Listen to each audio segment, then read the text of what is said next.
किसान भागीदारी प्राथमिकता हमारी। इस अभियान के दौरान देश भर से किसानों के वीडियो आमंत्रित। प्रगतिशील भारत के 75 साल और किसानों के गौरवशाली इतिहास और उनकी उपलब्धियों का प्रदर्शन किसान वीडियो प्रतियोगिता द्वारा। कृषि मंत्रालय द्वारा वीडियो प्रतियोगिता का आयोजन 3 श्रेणियों में। पहला, किसानों और उनकी आय में वृद्धि की सफलता की कहानियाँ। दूसरा, किसानों द्वारा अपनाई गई नवीन पद्धतियों के परिणाम स्वरूप प्राप्त उच्च उत्पादकता। तीसरा, किसानों को कृषि मंत्रालय की योजनाओं द्वारा प्राप्त लाभ। वीडियो भेजने की तिथि 15 जून 2022 से 8 जुलाई 2022 तक। पहला पुरस्कार 11,000, दूसरा पुरस्कार 5,000, तीसरा पुरस्कार 3,000। सभी प्रतिभागियों को मिलेगा एक प्रमाण पत्र। इच्छुक किसान अपने वीडियो किसी एक या सभी श्रेणियों में भेज सकते हैं। कृषि गतिविधियों को प्रोत्साहन हेतु कृषि मंत्रालय द्वारा आयोजित किसान वीडियो प्रतियोगिता में अधिक से अधिक संख्या में भाग लें और आयोजन को सफल बनाएं। नमस्कार, आप देख रहे हैं दूरदर्शन किसान। कृषि दर्शन कार्यक्रम में स्वागत है आप सभी का। मैं हूं आपके साथ अदिति शर्मा। किसान भाइयों बहनों, हमारे इस कार्यक्रम के जरिए खेती किसानी हो, पशुपालन हो, इनसे जुड़ी जानकारियां हम आप तक पहुंचाते हैं। और आज के हमारे इस कार्यक्रम में भी हम आपको बताएंगे आम की खेती और प्रसंस्करण के बारे में। फिर मुलाकात करवाएंगे गौपालक से जिनका नाम है असीम रावत। और फिर बात होगी फसलों की सुरक्षा कवच यानी कि प्रधानमंत्री फसल बीमा योजना की। तो फिर आइए आज के अंक की शुरुआत करते हैं। आइए अब कार्यक्रम में नजर डालते हैं हमारे सेगमेंट विज्ञान और किसान पर। आम को फलों का राजा यूं ही नहीं कहा जाता। एक तो ये खाने में बहुत ही स्वादिष्ट होता है और साथ ही बता दें कि कई तरह के पोषक तत्वों से भरपूर होता है। हमारे किसान इसकी खेती करते हैं, अच्छी आमदनी अर्जित करते हैं, लेकिन अगर इसका प्रसंस्करण कर लें और तमाम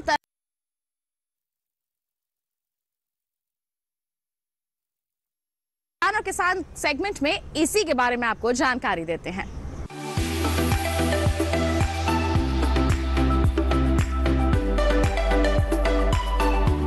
संजय भाई मगनलाल नायक आम के पुश्तैनी किसान हैं। उनके यहाँ पिछले 200 साल से आम उगाया जा रहा है। वो खुद भी 50 साल से आम की खेती में लगे हैं। उनके बागों में 37 किस्म के आम हैं। कुछ किस्में तो साल में 2 फसल और 3 बार फसल देने वाली हैं। मगनलाल आम उगाते ही नहीं बल्कि प्रसंस्करण के जरिए उनका मूल्यवर्धन भी करते हैं। ज्यादा प्रसंस्करण आम रस का है। प्रसंस्करण के क्षेत्र में वो क्यों उतरे उसके पीछे भी एक कहानी है। बात 90 के दहाई की है। एक बार मगनलाल आम बेचने गए तो 95 के भाव बिका, लेकिन व्यापारी ने उनके सामने ही उस आम को 200 रुपए के भाव में बेच दिया। मगन भाई परेशान हो गए कि इतनी मेहनत के बाद मुझे कम मुनाफा हुआ और व्यापारी को ज्यादा। फिर इन्होंने आम का रस तैयार करने का मंसूबा बनाया। गांव के पास ही संजय भाई का प्रसंस्करण इकाई है। यहाँ दूसरे किसानों के आम भी प्रसंस्कृत होते हैं और उन्होंने पड़ोसी गांव के लोगों को रोजगार के अवसर भी दिए हैं, खास तौर से महिलाओं को। उनकी यूनिट में कई महिलाएं काम करती हैं। इस इकाई की वजह से इलाके में आम गांव के पास ही इन्होंने छोटा सा आउटलेट शुरू किया है। रास्ते से गुजरने वाले लोग यहाँ आम के जूस और दूसरे उत्पादों का मजा लेते हैं। आम का रस बनाने के लिए पके हुए आमों को धोकर उनका गूदा निकाल लेंगे और गुठलियों को अलग कर देंगे। फिर मशीन में ले जाकर गूदे का रस निकालेंगे और साफ सुथरी टंकी से इसे जमा कर लेंगे। यहाँ निश्चित तापमान पर इसे गर्म करना होगा। फिर इसे डिब्बे में भरकर पैकिंग कर देंगे। इन डिब्बों को 100 डिग्री तापमान वाले पानी में 20 मिनट के लिए रखेंगे और फिर उसे ठंडे पानी में रखेंगे। अब ये आम रस पूरे साल इस्तेमाल किया जा सकता है। आम का छिलका और गुठली भी बेकार की चीज नहीं है। छिलके से फाइबर और कई तरह के उत्पाद बनाए जा सकते हैं। गुठली का इस्तेमाल कॉस्मेटिक में होता है। संजय भाई मगनलाल नाम के ही नहीं काम के भी नायक हैं। आप भी अगर आम उगाते हैं तो थोड़ा सा प्रशिक्षण लेकर अपना कारोबार खड़ा कर सकते हैं।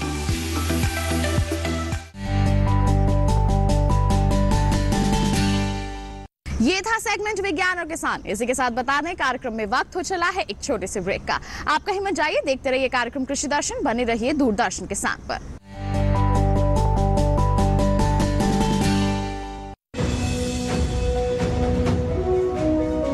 भारत सरकार का हर प्रयास किसानों को दे रहा है एक नई आस।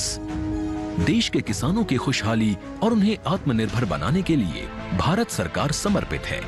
प्रधानमंत्री श्री नरेंद्र मोदी जी के नेतृत्व में कृषि क्षेत्र में किए गए निरंतर प्रयासों के फलस्वरूप देश खाद्यान्न व बागवानी के क्षेत्र में आत्मनिर्भर हो चुका है और देश में दलहन का उत्पादन भी बढ़ा है। इसी तरह भारत सरकार ने खाद्य तेलों के उत्पादन को बढ़ाने के भी अनेक प्रयास किए हैं। इसी क्रम को आगे बढ़ाते हुए माननीय प्रधानमंत्री श्री नरेंद्र मोदी जी के नेतृत्व में भारत सरकार ने दूरदर्शी निर्णय लेते हुए राष्ट्रीय खाद्य तेल मिशन ऑयल पाम की शुरुआत की है। इस मिशन से देश भर के किसानों को बहुत लाभ मिलेगा। कृषि के पूंजी निवेश में वृद्धि होगी, खाद्य तेल आयात पर देश की निर्भरता कम होगी और रोजगार के नए अवसर पैदा होंगे। खाने के तेल में आत्मनिर्भरता के लिए अब राष्ट्रीय खाद्य तेल मिशन ऑयल पाम का संकल्प लिया गया है। इससे किसानों को तो सीधा लाभ होगा ही, गरीब और मध्यम वर्ग के परिवारों को सस्ता और अच्छी क्वालिटी का तेल भी मिलेगा। यही नहीं, ये मिशन बड़े स्तर पर रोजगार का निर्माण करेगा। इस मिशन के अंतर्गत ऑयल पाम का रकबा और पैदावार बढ़ाने पर जोर देने के लिए सरकार ने 11,000 करोड़ रुपए से अधिक की सहायता राशि निर्धारित की है। मिशन के तहत सरकार ने ऑयल पाम की खेती के लिए रोपण आदि की सहायता में बढ़ोतरी करते हुए पहले मिलने वाले 12,000 रुपए प्रति हेक्टेयर को बढ़ाकर 29,000 रुपए प्रति हेक्टेयर तक कर दिया है।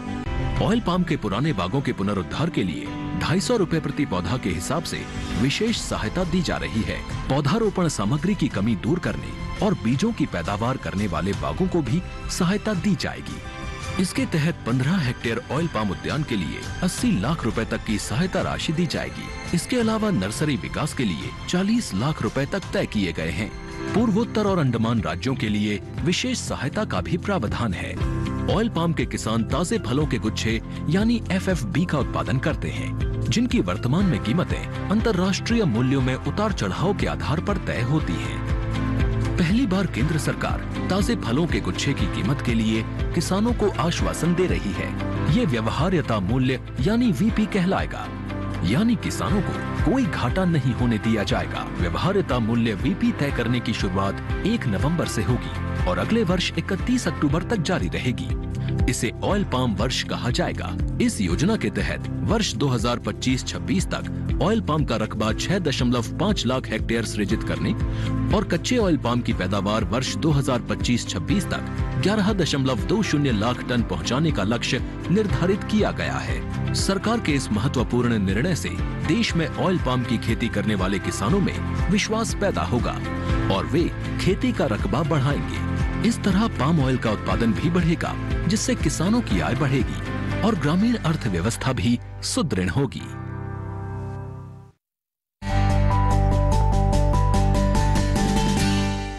ब्रेक के बाद दूरदर्शन किसान के कार्यक्रम कृषि दर्शन में आप सभी का फिर से स्वागत है। आइए अब कार्यक्रम में नजर डालते हैं कृषि स्टार्टअप सेगमेंट पर।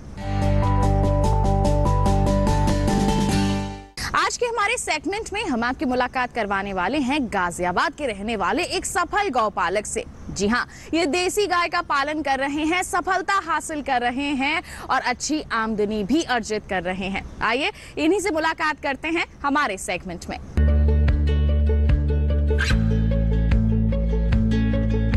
हमारा देश आदिकाल से कृषि प्रधान देश रहा है। हमारे देश में प्राचीन काल से गाय का महत्व रहा है। हिंदू धर्म में गाय को गौ माता के रूप में भी मानते हैं। गाय का दूध, गोबर और गौमूत्र तीनों ही उपयोगी रहे हैं। गौ पालन करके किसान लाभ कमा सकते हैं। किसान दूध और दूध से बनी वस्तुओं से तो लाभ प्राप्त करते ही है, साथ ही गोबर से खाद और गौमूत्र आयुर्वेद के नजरिए से लाभकारी रहा है। इन्हीं बातों को ध्यान में रखते हुए आजकल बहुत से युवा भी इस व्यवसाय में आए हैं। उनका कहना है कि गौ पालन एक सफल व्यवसाय बन सकता है। यदि आप रोजगार तलाश रहे हैं तो एक सही ट्रेनिंग लेकर गौपालन के क्षेत्र में लाभ प्राप्त किया जा सकता है। ऐसे ही एक युवा उद्यमी है असीम रावत, जिन्होंने अच्छी शिक्षा प्राप्त करके एक इंजीनियर की नौकरी की, लेकिन आज वो गौपालन के व्यवसाय में आगे आए हैं और अपनी मेहनत और लगन से एक सफल किसान बन गए हैं। आइए देखते हैं। इस वक्त हम मौजूद हैं गाजियाबाद के हेता गौशाला में, जहां हम आपकी मुलाकात कराएंगे असीम रावत जी से, जिन्होंने पहले तो बीटेक की पढ़ाई की और उसके बाद अच्छी नौकरी भी की, लेकिन नौकरी छोड़ अब वो गौपालन के व्यवसाय से जुड़ चुके हैं। तो आइए जानते हैं उनके सफर की कहानी। सर, बहुत बहुत स्वागत है आपका। जी, थैंक यू सो मच। आप सभी का डीडी किसान की सारी टीम का हेता में स्वागत है। ये मेरा सफ़र एक मिडिल क्लास फैमिली से स्टार्ट होता है। मैं जो है एक सॉफ्टवेयर इंजीनियर हूँ बाय एजुकेशन, और सॉफ्टवेयर इंजीनियरिंग पूरी करने के बाद मैंने पोस्ट ग्रेजुएशन करी IIT हैदराबाद से। उसके बाद मैं जॉब में आ गया। कलकत्ता से मैंने अपनी जॉब शुरू करी, फिर बेंगलोर में मैं 11 साल लगभग रहा, और इसी बीच पूरे विश्व को घूमने का, वहाँ काम करने का मौका मुझे मिला। सॉफ्टवेयर इंडस्ट्री में बहुत अच्छे लोगों के साथ जो है आप रूबरू होते हैं, उनके साथ काम करते हैं, बहुत इंटेलिजेंट लोग होते हैं, सीखने को बहुत मिलता है। ये मेरे साथ भी हुआ। लगभग 14-15 ईयर्स जब मैंने काम कर लिया था, तो इसी बीच दिल में ख्याल भी आता है कि अब व्हाट नेक्स्ट। एक टीवी पे प्रोग्राम में देख रहा था, वो काफ़ी मुझे स्ट्राइक किया। प्रोग्राम में डिबेट हो रही थी इंडिजिनस काउस पर। तो जो पक्ष था कि भाई इनसे कुछ किया जा सकता है, ये गाय बहुत महत्वपूर्ण है, इनका दूध बहुत अच्छा है, वो अपना पक्ष रख तो रहे थे, लेकिन वो प्रूव नहीं कर पा रहे थे कि कोई ऐसी संस्था क्या एग्जिस्ट करती है जिसमें आप सिर्फ भारतीय प्रजातियों की गाय रखते हैं और वो एक प्रॉफिटेबल ऑर्गेनाइजेशन है।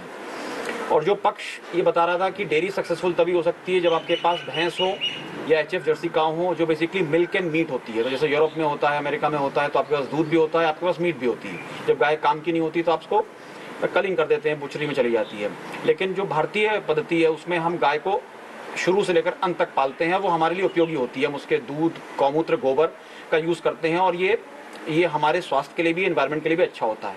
तो जानकारी तो थी, लेकिन इसको प्रूव कैसे किया जाए, इसको एक प्रॉफिटेबल वेंचर कैसे बनाया जाए। तो मुझे लगा कि एक आइडिया वर्थ इट है जिसमें मैं अपनी जॉब छोड़ूं। सॉफ्टवेयर इंडस्ट्री का जो भी मेरा एक्सपीरियंस था वो मैंने अपने साथ कैरी किया।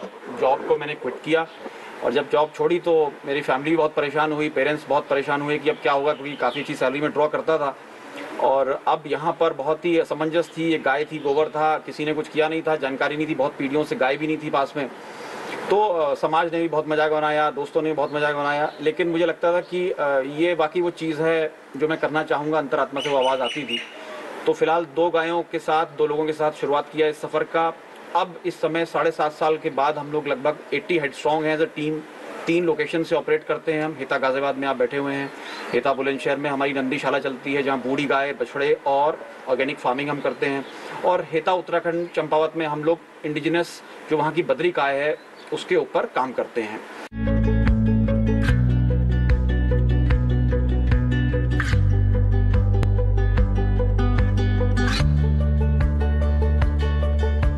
सर, अभी आपके पास कितनी गायें हैं, टोटल कितनी गायें हैं, और अपने व्यवसाय को आगे बढ़ाने के लिए आप क्या क्या कदम उठाने वाले हैं?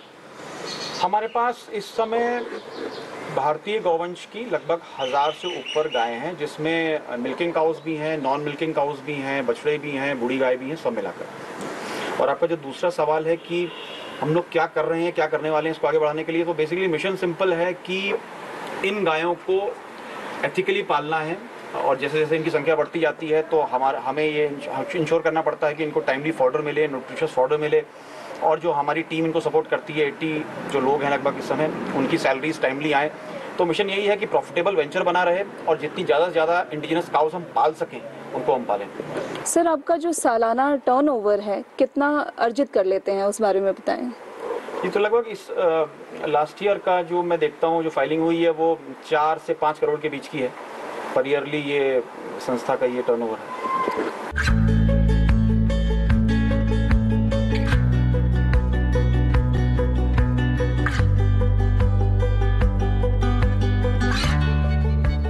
सर, जैसा कि आपने बताया कि गौमूत्र, गोबर और गाय के जो दूध होता है, तो उनसे कौन कौन से प्रोडक्ट्स आप बनाते हैं? देखिए, एक अथाह सागर है। तो देसी गाय के दूध से हम काफ़ी सारे प्रोडक्ट्स बनाते हैं, गौमूत्र से काफ़ी सारे प्रोडक्ट्स बनाते हैं, और गोबर का भी हम यूज़ करते हैं। तो दूध पर आते हैं जो आसान है।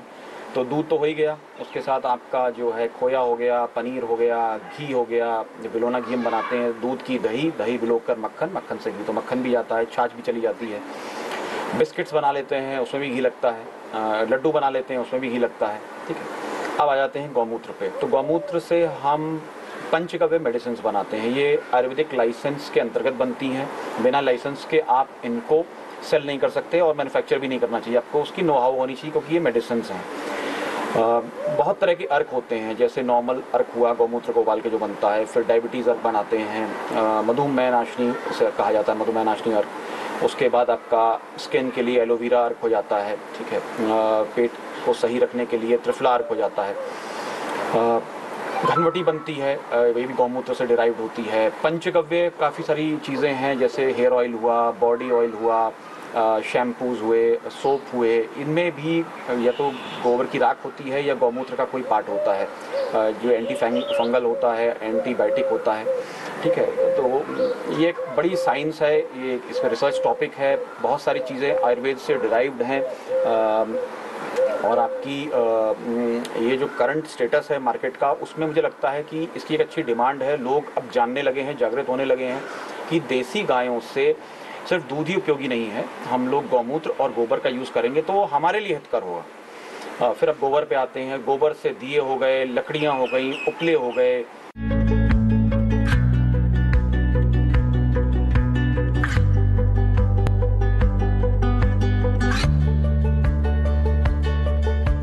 सर, जैसे कि गौमूत्र है या गोबर है तो लोग अब इग्नोर करने लगे हैं। हालांकि भारत की ये परंपरा रही है, हमेशा से हिस्ट्री में भारत की हमेशा से रही है कि गोबर और गौमूत्र को बहुत शुद्ध माना जाता है। तो उस बारे में क्या कहना चाहेंगे? ये बहुत अच्छा सवाल है, गहरा सवाल है। देखिए, गौमूत्र बेसिकली जिस तरीके से इसका यूज़ अब हो रहा है, ठीक है, कोई ये कह दे कि आपको कोरोना हो गया तो आप गौमूत्र पी लीजिए, तो वो अपने आप में भी एक मजाक है। तो ऐसे ही है जैसे मैं कहूँ कोई बीमार है तो आप जो है पेनिसिलिन खा लीजिए, ठीक है। जानकारी होनी चाहिए कि भाई कौन सी दवाई किस चीज़ में लगेगी, ठीक है। गौमूत्र अपने आप में वात पित्त कफ को बैलेंस करता है, स्किन डिजीज के लिए अच्छा होता है, जिसको एनीमिया है उसके लिए बहुत अच्छा है, ठीक है। एंटी कैंसरस है, कैंसर के कितने ही रोगी इससे ठीक होते हैं। लेकिन इसका एक तरीका है, किसको देना है, कैसे देना है, किस चीज़ के साथ देना है, ठीक है। तो ये एक आयुर्वेद वैद्य की आप निगरानी में उसका यूज़ करें। तो गोबर भी इसी तरीके से है। गोबर के बिना आप ऑर्गेनिक खेती नहीं कर सकते, आप सिर्फ पत्ते इकट्ठे करके ऑर्गेनिक खेती नहीं कर सकते, आपको गोबर की ज़रूरत है। जो आजकल सॉइल के ऊपर भी बहुत बड़ा प्रोग्राम चला हुआ है, कई सारे मनीषी इसके ऊपर अब सतर्क हो गए हैं, इसको प्रोपोगेट कर रहे हैं कि भाई सेव योर सॉइल। तो सॉइल क्यों सेव करनी पड़ रही है? आपने इतना यूरिया पेस्टिसाइड्स इस्तेमाल कर लिए हैं कि सॉइल इतनी ड्राई हो गई है, उसका वाटर रिटेंशन का जो उसकी कैपेसिटी है वो कम हो गई है, उसके अंदर जो माइक्रो न्यूट्रिएंट्स हैं वो सब खत्म हो गए हैं लगभग। तो उसको वापस लाने के लिए एक ही तरीका है, वो है देसी गाय का गोबर, और वो आपको इस्तेमाल करना ही पड़ेगा, चाहे आप उसको लाइक करें चाहे आप उसको डिसलाइक करें।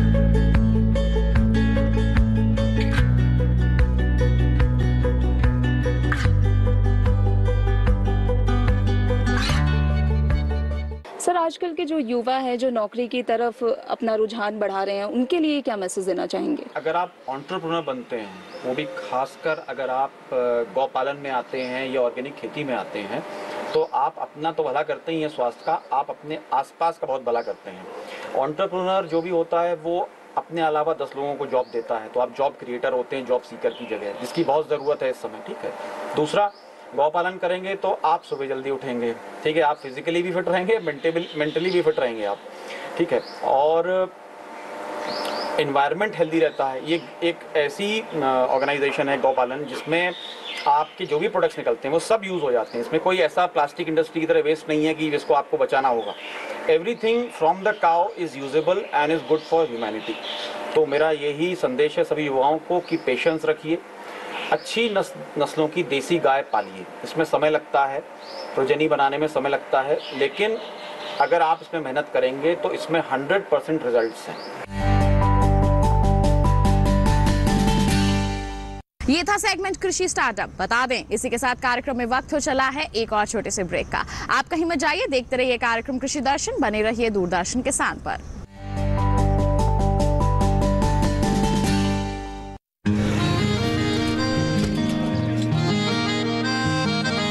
क्या बात है भाई, आजकल तो काफी खुश नजर आ रहे हो। क्यों ना हो, अब मैं ऑर्गेनिक खेती जो कर रहा हूँ ये पूरा प्राकृतिक है, ऑर्गेनिक है। इसमें हमारे खेत, हमारी फसल और हमारी जेब सब फायदे में होते हैं और इसमें लागत भी कम है। जी हाँ, आप भी ऑर्गेनिक खाद का प्रयोग करें, अपनी फसल और मिट्टी को तंदुरुस्त बनाएं और आपकी आमदनी में इजाफा करें। अधिक जानकारी के लिए किसान call centre toll free number 1800-180-1551 पर कॉल करें और लॉग ऑन करें kisan.gov.in और farmer.gov.in। कृषि और किसान कल्याण मंत्रालय द्वारा किसान हित में जारी।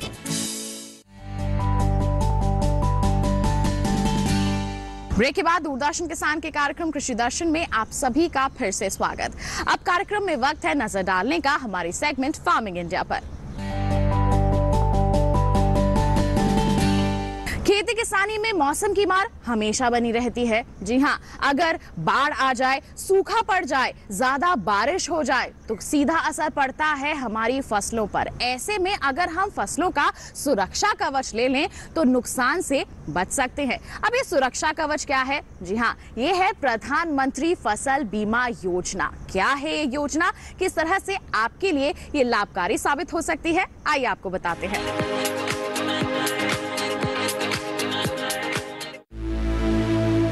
कभी आंधी, कभी तूफान, कभी सूखा तो कभी बाढ़, कभी ओले, कभी चक्रवात, कभी आसमानी बिजली तो कभी आग, कभी जल भराव, कभी भूस्खलन।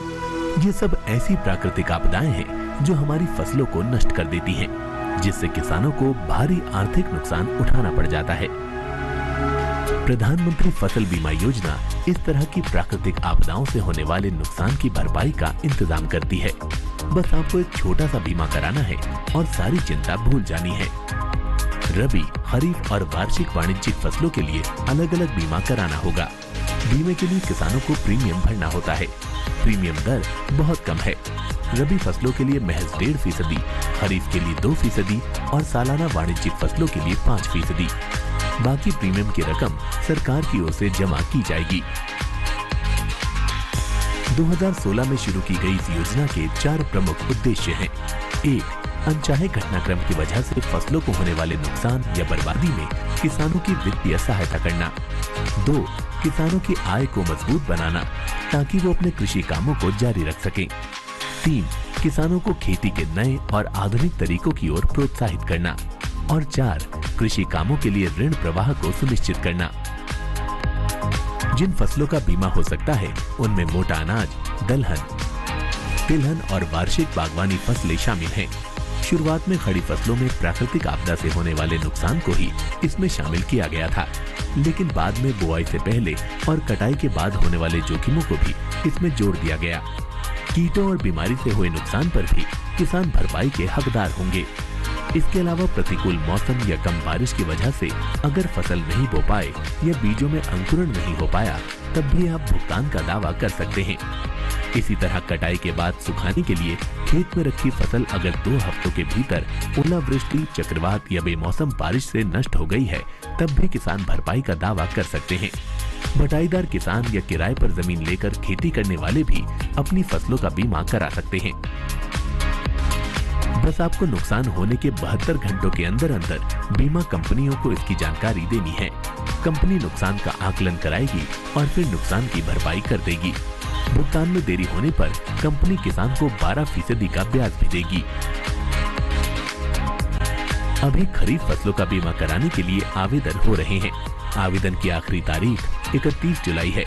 इस साल अभी तक करीब 8,98,000 किसान कुल मिलाकर 8,68,000 हेक्टेयर पर बोई फसलों का बीमा करा चुके हैं, जबकि पिछले साल खरीफ सीजन में 1.5 करोड़ के आसपास किसानों ने बीमा कराया था।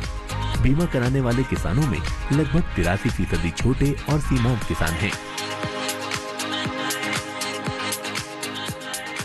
तो ये था कार्यक्रम कृषि दर्शन। उम्मीद करते हैं आज के कार्यक्रम में दी गई जानकारियां आपके लिए जरूर लाभकारी साबित हुई होंगी। एक विशेष जानकारी और आप तक पहुंचा दें, टीवी स्क्रीन पर दिखाए जा रहे QR कोड को स्कैन कर लीजिए, सीधा पहुंच जाएंगे हमारे YouTube चैनल पर। आप दोबारा हमारा ये कार्यक्रम देख सकते हैं। साथ ही आप हमें ईमेल करना चाहते हैं, ईमेल ID नोट कीजिए। हमारी ईमेल ID है krishidarshandddk@gmail.com। साथ ही आप हमें पत्र भी लिख सकते हैं। पता है हमारा कृषि दर्शन, कमरा number 59A, CPC Doordarshan, Khelgaon, Gurgaon, नई दिल्ली 110009। तो इसी के साथ आज के लिए इतना ही। अगले अंक में फिर होंगे हाजिर, तब तक के लिए दीजिए इजाजत। आप बने रहिए दूरदर्शन किसान पर। नमस्कार।